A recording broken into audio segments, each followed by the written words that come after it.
as I went through, the process of getting help and working through therapy, as I still do, it was just a lot of things that I just never fixed for myself. And I don't want to sit here and say it was because of this situation or that situation. Like everybody goes through what they go through, right? Oh, yeah. But the most important part of my message to anyone now is, you incorporate it, meaning you are the first business that you ever going to run. And if you can't get that together, no other business is going to be successful. The Highest Point Podcast. More than the pod, it's a lifestyle. Yo. Welcome to the Highest Point Podcast. This is a podcast for everyone, no matter where you're from, no matter what you've been through. You know you deserve the best and willing to put in the work for progress to reach the highest point. So if you're about that lifestyle, making today better than yesterday, go ahead, hit that subscribe button, hit that notification bell, and become part of the family. We welcome you. But today, ladies and gentlemen, we have a very, very special guest in the building. Oh, yeah. We have a veteran entertainment industry executive, a culture shaper, Black American television producer, a man that made his mission to inspire, educate, uplift, and entertain Black audiences. We have the general manager and head of programming at FOX SOUL, Mr. James DuBose, in the building. What's happening with you, man? How you doing today?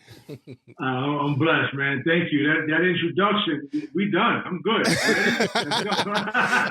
we got to let them know all the great things you got going on, man. Like it's truly inspiring. But one thing about our show is we like to get into the journey of our guests, get a good understanding of, where they're from, their family dynamics, because a lot of times people just see the end result and don't understand the sacrifices it took to get there.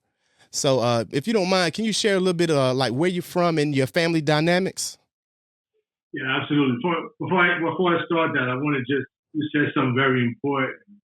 A lot of people get addicted to what they see the end result of people's journeys. But if they saw the journey itself, a lot of them probably would turn back. So I always advise people, don't just look at the success that you may see someone having there, because that came with a lot of difficulties, if you will, to get there. You have to be willing to go through that process. But with that said, I'm where you guys are recording this from Greensboro, North Carolina, born and raised, all my family and friends are still there. Grew up in the area, Trinity Gardens, and then my mom moved away. What used to be the country to me, but now I guess it's part of city limits, out in the orchard part of Greensboro. And I ended up attending Northeast Gifford High School. All my other friends was going to Dudley, but man, Greensboro is home. Is the roots. It's everything. Everything I love is there. Absolutely. Oh, that's dope. I live in Peach Orchard. I don't know if you're talking about Peach Orchard. I'm talking about Peach Orchard. Get out of here. That's what. Yo, this is crazy, bro. Like, yeah. So did you have any siblings growing up? I'm my mother's only child, but I have some. My father had some other kids, so I do have siblings. But I grew up as just as an only child, basically. Okay. But I do have brothers and sisters that we definitely have a relationship. I love them to death. But we just didn't live together. Okay, absolutely. Gotcha. So it's like a single mom situation? Yeah. My mom, worked hard, man. And I don't want to, I always try to be as raw as I can. For a long time, I was angry at the situation. Because my father's from Greensboro, God bless his soul. He was there, and as a kid, you grow up, you don't really understand what's happening in the lives of adults, right? And why certain things may be taking place. So I was angry, for a long time, and then as I got older, I started having my own family. Started to realize, you gotta love people where they are, and that way you want them to be, because you don't know what they're dealing with exactly at the time, and what they're going through. So I was blessed before my father passed away that I was able to get past that, understand a little more. But it really had nothing to do with me in that sense. You just never know what other people are dealing with, man. So yes, but kudos to my mother. Worked really hard, raised me. But my father was there. My father's side of the family, mother's side of the family. I had a lot of love. So I was, regardless of my parents not being together, I wasn't devoid of love at all. Right. I had a great upbringing. I have no complaints at all. I'm extremely blessed. Absolutely. Absolutely. That's a blessing in itself, man. Because I mean, that type of testimony, a lot of people relate to it. Yeah. So many relate to it and been through it. Because even in my situation, I got a stepson. My wife, she was a single mother for about 2-3 years before I came around. He's 11 now, and it takes a village. You know what I mean? Yeah, definitely takes a village, and you also gotta communicate and really express your truth. A lot of us growing up in situations, and I'm guilty of it 100%. We tend to suppress our feelings. Yep. We don't think we're worthy enough to feel what we feel, and no one really cares, or whatever have you. Everyone goes through their different things, but I just find family, man, it's the greatest thing in the world. I think God intended that to be that, and however that dynamic is, just got to communicate and love each other, up or down, good or bad. It doesn't really matter, because that's really, at the end of the day, the only genuine love outside of God's love that you're really going to have. That's what your family. Absolutely. Yep. And speaking of love, did you have any things that you loved to do as a kid? As far as like maybe sports, I love to be bad. Come on, man. You ain't getting in trouble, did you? Nah. You know what? I was, sports was my thing. I played football, basketball, baseball, ran track. Oh, wow. But then basketball and football sort of became my go-to sports. The baseball thing went away in junior high school. That ball started looking like an aspirin. I couldn't see it. I had to get out of that sport. Right? Yeah. I played basketball and football all through high school. I had scholarship offers for both, and I ended up accepting a full scholarship to Wake Forest University to play football there, which I played there. That's dope. That's what's up. So sports was my thing. So when you got to college, you went to Wake Forest. So what did you choose as your major? Broadcast communications. That was one of the reasons. Okay. I actually chose Wake Forest. It wasn't like a great football school at the time, but I loved the campus. I loved that it was far enough away from home, but it was close enough at home at the same time. Right. But their communications department was second to none. And I knew from even through high school, I used to DJ. I was in a rap group for a while. I had to stop that because I sucked. Right. But I knew entertainment and telling stories and being creative was just why I felt like it was my purpose, outside of sports. And Wake Forest provided a great opportunity for me to learn more and continue that.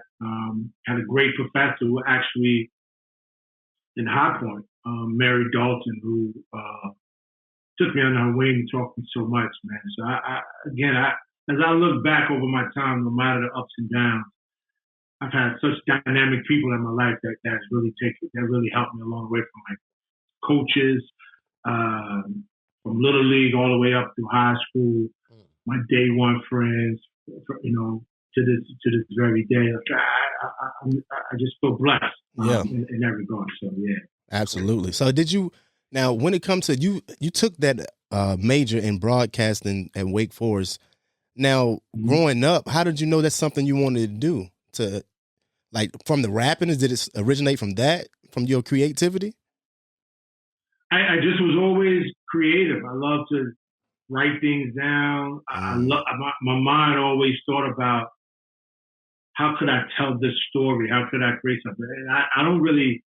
There's no magic pill. I just, like I said, for early on, I feel like that was my gift. We all have our gifts that we're blessed with. Right. And to create what's my gift. But most important, I think, as I go through it, I always had an affinity for trying to make people smile, for trying to better other people's lives if I could. Right. And the best way that I could do that, I felt, was to inspire them through some of the creative things that they enjoyed that I was doing. So I've always taken that approach. And if you go back to my body of work in terms of the reality shows, for instance, Keyshia Cole, Tiny and Toya, Mike Vick, Trey Songz, others that Monica that I've done, they were all at a pivotal point in their careers, if you will, or in their lives. Right. And I was blessed enough for them to be able to trust me to tell that story in truth, so that not only I'm entertaining you, but we're also inspiring you and educating you about things. And so I've always just had that. I think because I try to create from a truth standpoint, right? It just resonates with everyone. Everyone can identify with it. Yeah, absolutely. Truth is important. And with those names, you did something with Kevin Hart as well? Yeah. Me and Kevin Hart we did 65 episodes of a comedy show called One Mic Stand, which was great for BET. Then we did, he was well on his way, but I was blessed to work with that brother. He's just always been a stand-up guy. So yeah, we did that. That was very successful. I did comic groups, BET, Hell Date in the comic space. So I've operated in the comic space quite a bit as well. Right, that's awesome. So we know you worked with all these, real dope names, real talented people. What is the project that was the most that maybe you can think of that was very rewarding to you, that you realized you learned the most from, and really just reconfirm to yourself, like, hey, yeah, I'm built for this. This is what I do. You know what's crazy? Completely honest with you, the first part of that question, I'm always going to say the Keyshia Cole franchise for a lot of reasons. And the first reason is that was my first show under my own company. Oh, wow. And she gave me that opportunity, and from there, everything else took off. She didn't have to do that. I had never done a show under my own banner before. But then the fact that her and I became so close, and not just her and I, the whole family. Right.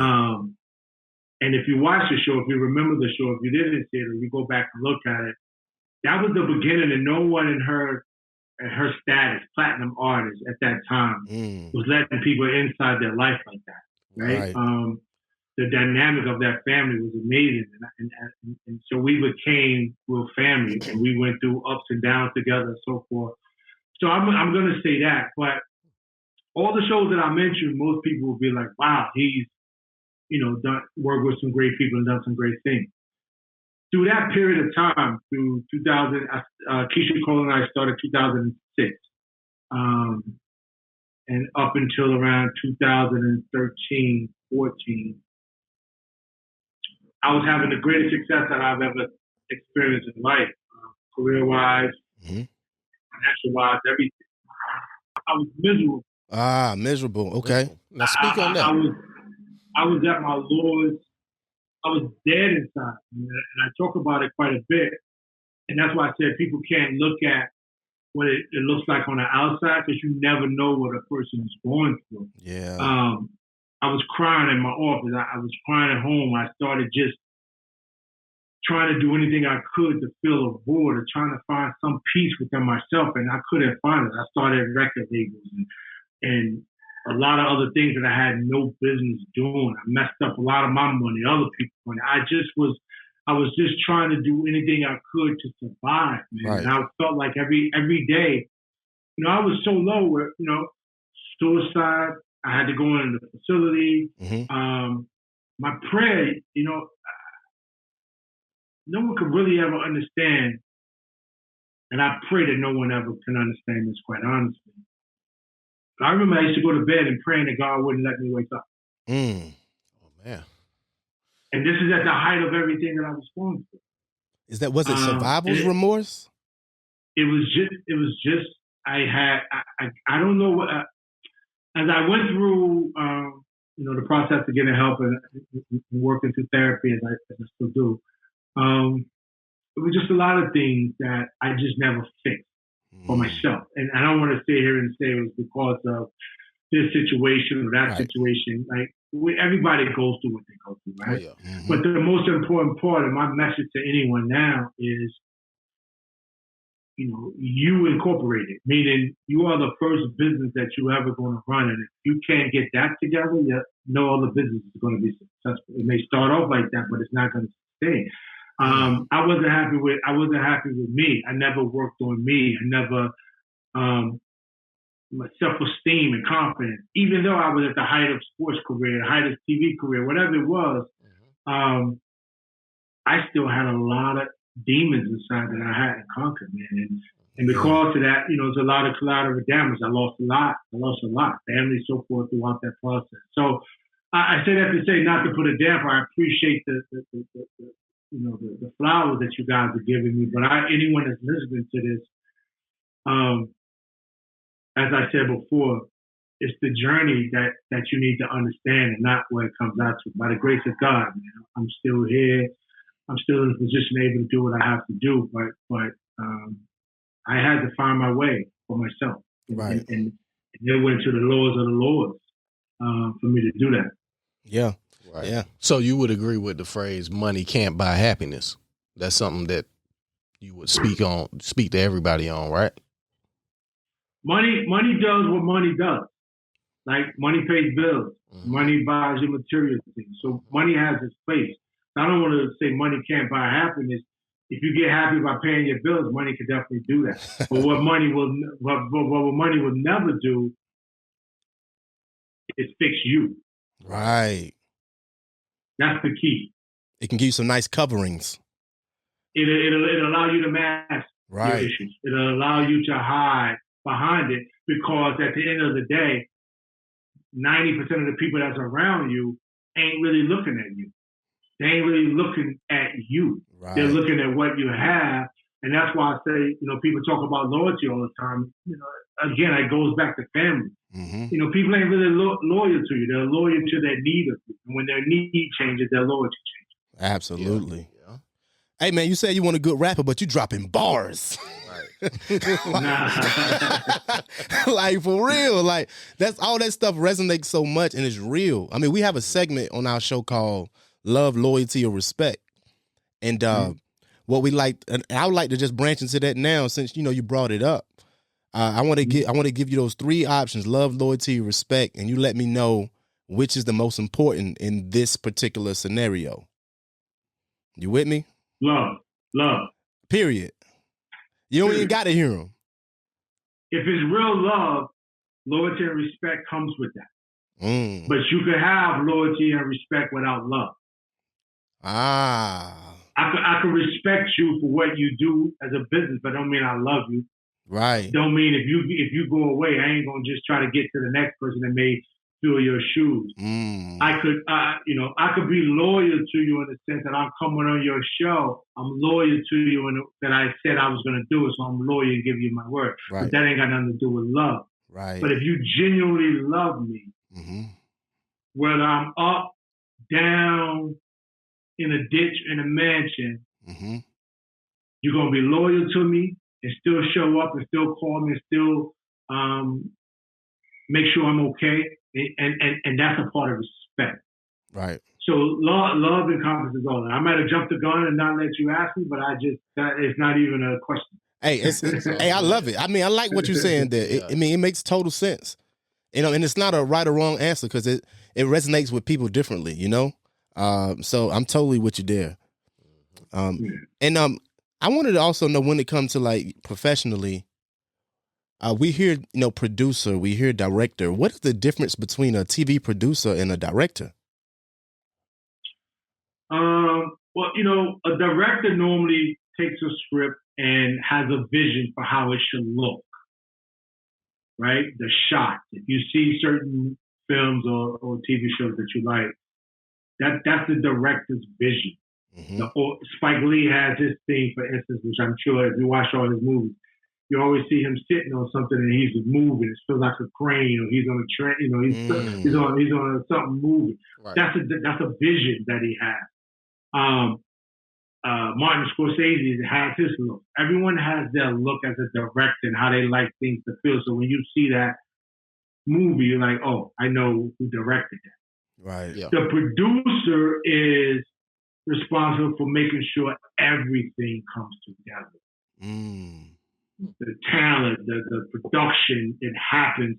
And the producer's there to make sure that the director has the tools that he or she may need to bring that vision to life. So does the producer choose the director, or is that something like, how does that part work? It depends. The studio could want a director, and then they come the producer. There's no right or wrong answer to that. It just depends on the project and the necessarily studio. But I would say normally a producer director they normally will work together and be a team to some degree. Right. Because it's like the GM and the head coach.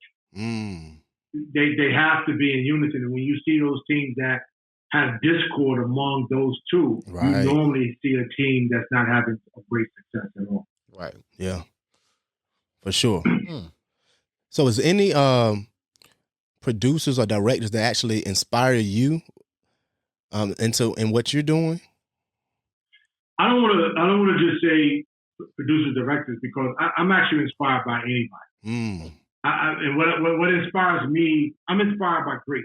When I say that, I mean I love sports, obviously, but I watch any sport, even sport that I haven't played, because I love seeing people compete at the highest level and do things at the highest level. I love watching greatness. I'm inspired by greatness, be it sports, business, what have you. I study people that have had success. Right. I study them. I can learn from anybody. But I also study people that have had great failures that have come out of that to success. Right. So I read a lot of books of successful people that people say, wow, they are really, really successful. There's a book now called Principles, right? Ray Dalio that I'm reading now. He's a billionaire. But if you read his book, he tells you about a point where he lost everything. He was in debt. He had to lay off all his employees, and that was one or two people who stuck with him. But he came out of that. He stayed the course. So I'm inspired by everybody who continues to pursue greatness, because I know firsthand they just don't wake up and they can go buy success at Walmart. Right. It takes work. Yeah, it's a process, man. Like in a journey, it's got peaks and it got valleys. You know what I mean? And when we down and stuff, does ourselves just keep pushing through. Yeah. And some people throw in the towel. Absolutely. And like for you guys, and I'm not making this like because we're doing the call or I'm at a level that doesn't matter. I don't want to come across like that. But the fact that you just reached out because you believed in your brand to myself and say, hey, we would love this, that, and the third. See, I admire people who have no fear when they believe in what they're doing. That I kind of admire that. And so I like to be a part of that, and if anyone can help. So, like I said, anybody, it don't necessarily got to be a name. If I know your story and I see you really going for what you know and believe in what you're doing, I'm always going to try to help where I can. So I'm inspired by you brothers as well. Well, the inspiration is definitely mutual, and much respect for that, because, I mean, sometimes you reach out to people and, and they just treat you like the little guy, you ain't there yet. Absolutely. You know what I'm saying? Holler at me when you get to this or get to that. But you didn't do nothing like that when I reached out to you, and that just says something about you and your vision. Just says something about you as a person. Well, I've been where you've been. I've been where you guys are now, and wherever that is, you could be. I don't know where you are on your journey, but I promise you, I've been there. Right. Because we all go through. So, and listen, at my highest, when I was telling you all those stories, when I was going through my dark days and I wasn't doing shows and all that, I couldn't get people on the phone. They wouldn't. People that used to say, "I love you" and I want to do this, all that rhetoric. Right. My phone stopped ringing, brother. So, and I always try to be humble, because I know who give my blessings, who take it away, for sure. Absolutely. And if it came to me in any way, shape, or form, I just under believe that God brought it to me for a reason. Everything is a test, man. And I'm never going to think, I'm not above you, I'm not below you. I'm right beside you, and that's how I try to live my life. Yeah, absolutely, absolutely. But that's something that I've had for a while. Just thinking like, look, only thing someone can say to you is no, and also you just never know who you're talking to. Like I'm in my journey right now, but later on, like someone that I may have tried to shit on, they may be someone I may need later on, or someone that I could learn something from later on. And I always took that on. So that's why I always like to, no matter who it is, I always like to have a good, genuine relationship with them. Never try to burn no bridges, and just keep my head on a swivel when it comes to everything out there.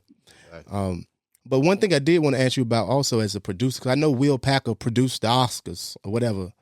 Mm-hmm. Now, you being a producer, if you was doing that production and you seen what occurred with the Will Smith slap, you as a what would be going through your mind, and would you think you wanted to have a conversation with Rock or Smith after the fact? Well, I definitely, if I was the producer, and again, I have no idea how it was handled behind the scenes from Will and his team. But kudos to the brother for doing a magnificent job. Show first and foremost. Yes, I always want to say that in an uplift after that brother is doing great things. But for me, again, I think God has blessed me to go through the journey I've been through, and so when I look at that or first saw that, I didn't. Everyone saw the smack, and some people said he was right, he was wrong. I'm not here to judge any of that. Right. What I saw is pain. Yep. Like that man is in a lot of pain for whatever reason, because hurt people. Yep. Right. And so immediately, you just have a conversation like there's something more to it with that, and I don't really think it had anything to do with Chris Rock, in my humble opinion. I just think, knowing pain, being at the depths of despair that I was in, and then being able to really get help and be around people that was in pain consistently, I recognize pain. And we all have it. Absolutely. I don't care if you're smiling every day. Some people are just better at hiding their pain than others. And I just think that moment is just sort of, for whatever reason, boiled over for him, man. But I don't know Will personally. I don't know Chris Rock personally. So I want to be clear, I don't know them. I follow them. I'm inspired by them. I love what they do. But I just see any time that happens on live TV, I just feel like there's a lot of pain involved. So I just pray for both of them. And I thought, I would be remiss to say, I thought Chris Rock was the most professional man in that situation. He was extremely composed.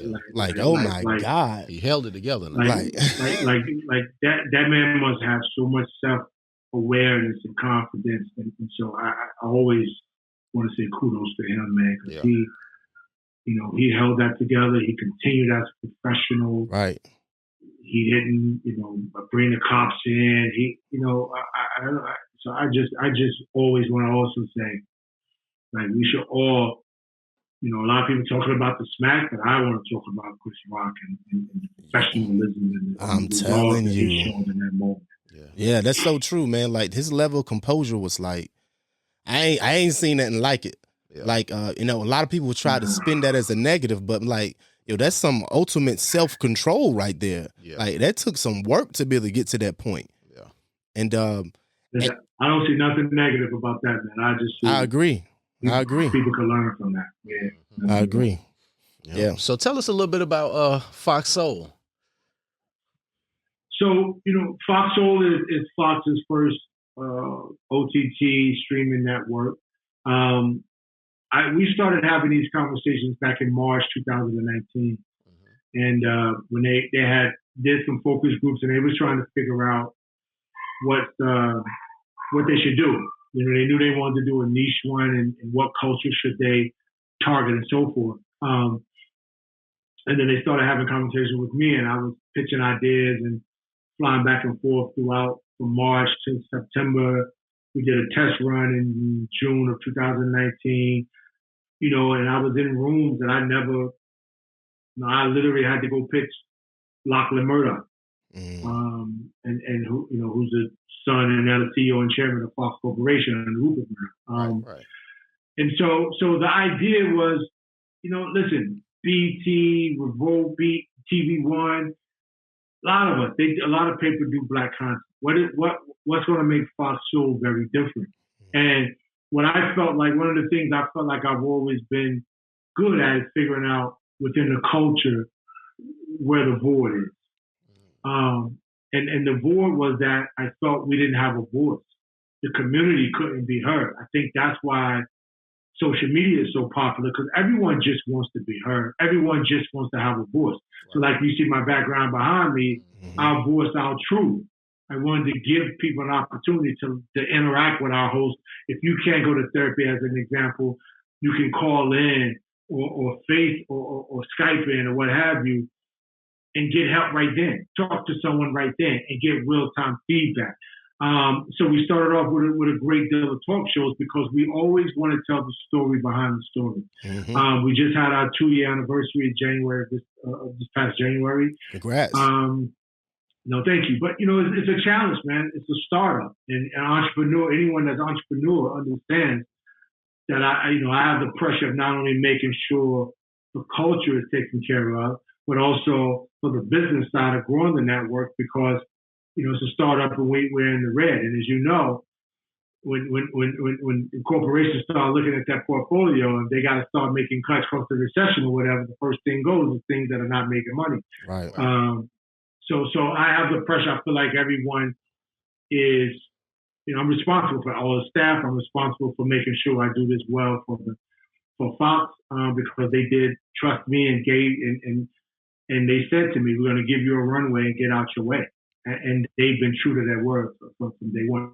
So now I'm looking to expand, obviously, in other areas. But all my content that I'm always looking for is there a story behind a story. There's a voice that needs to be heard that has a perspective that we haven't heard.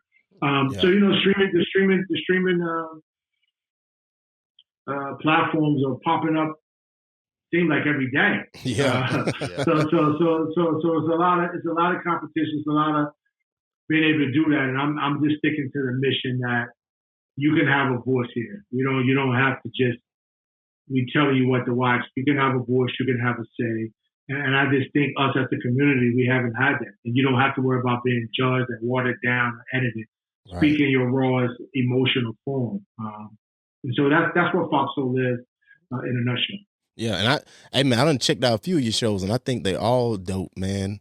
I was peeping the Mano joint you got. You got the Lobby Boys.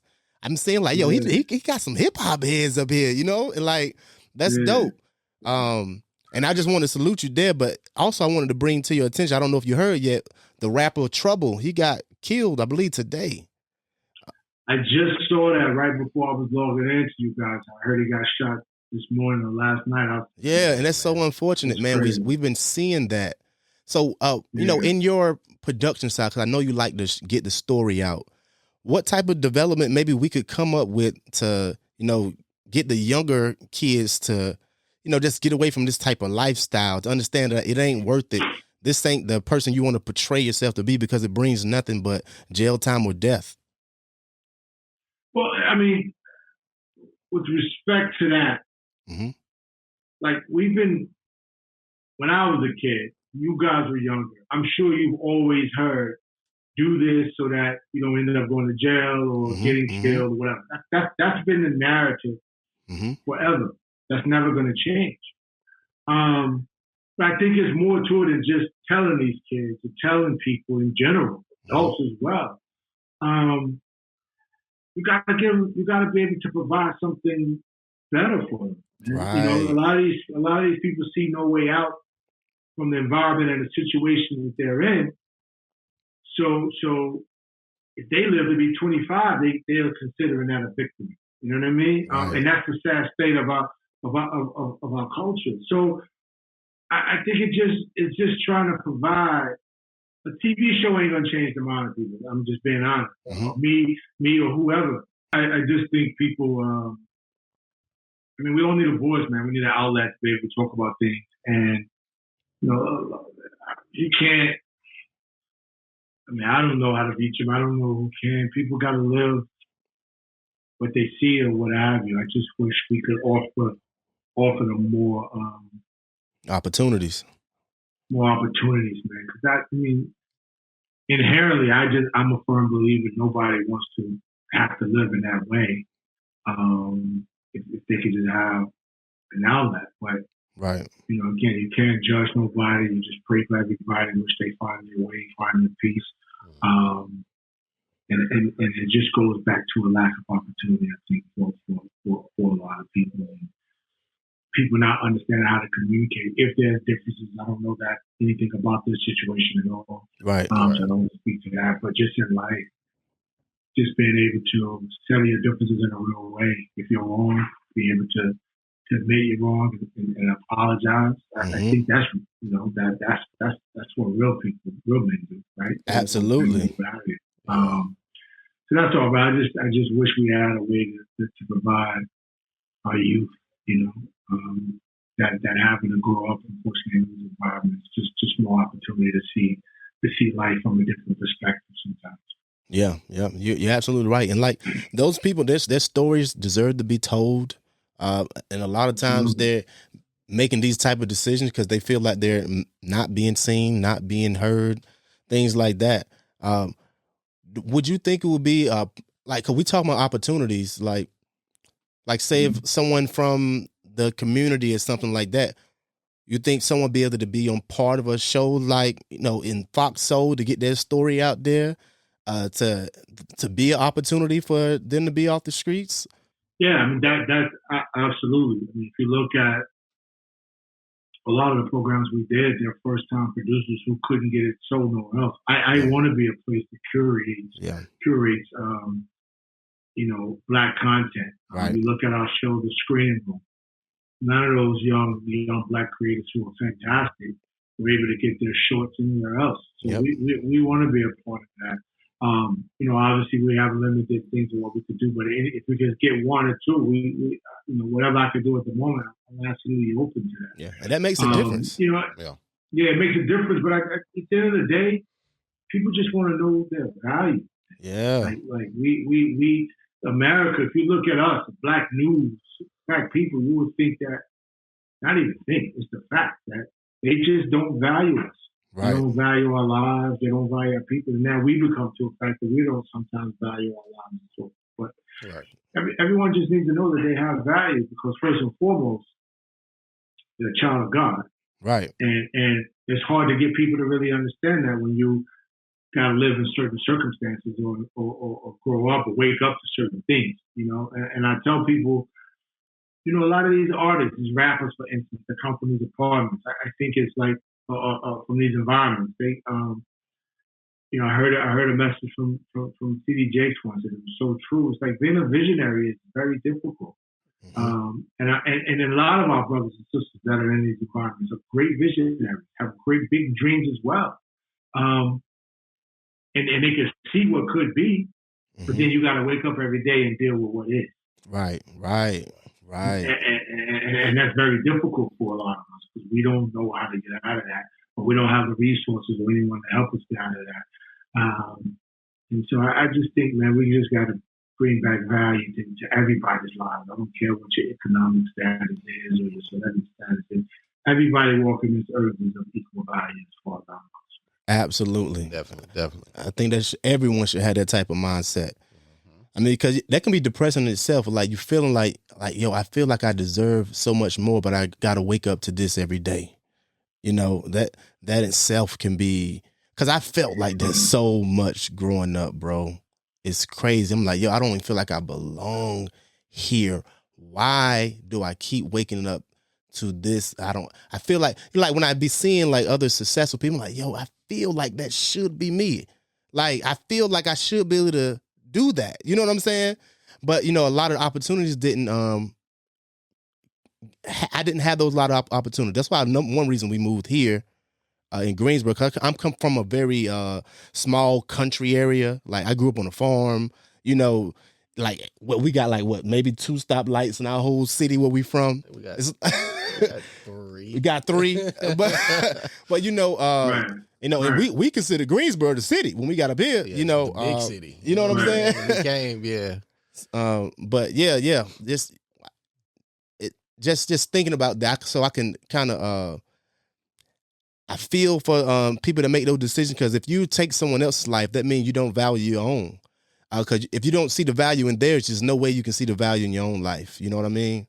And that's bouncing back on that trouble thing.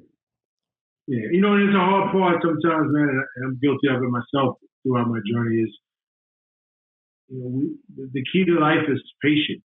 Mm-hmm. The key to success is patience and persistence, right? Yep. And a lot of times,